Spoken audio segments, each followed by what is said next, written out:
আজিতো আন্দোলন শেষ হৈ যাব যদি হিমন্ত বিশ্ব শৰ্মাই পদত্যাগ কৰি দিয়ে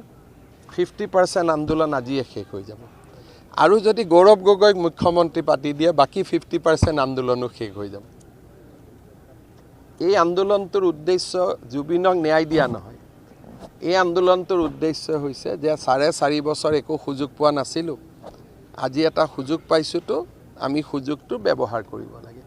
সেই কাৰণে বিজেপিয়ে প্ৰকৃত অনুৰাগী সকলক লৈ জুবিন যাতে মৃত্যুৰ পিছতো শ বছৰ জীয়াই থাকিব পাৰে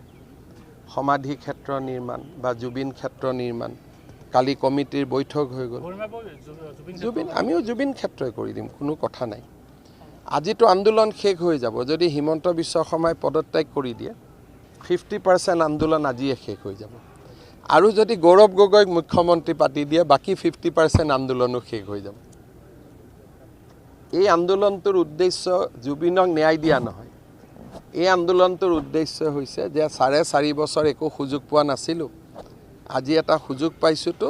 আমি সুযোগটো ব্যৱহাৰ কৰিব লাগে সেই কাৰণে বিজেপিয়ে প্ৰকৃত অনুৰাগী সকলক লৈ জুবিন যাতে মৃত্যুৰ পিছতো শ বছৰ জীয়াই থাকিব পাৰে সমাধি ক্ষেত্ৰ নিৰ্মাণ বা জুবিন ক্ষেত্ৰ নিৰ্মাণ কালি কমিটিৰ বৈঠক হৈ গ'ল জুবিন আমিও জুবিন ক্ষেত্ৰই কৰি দিম কোনো কথা নাই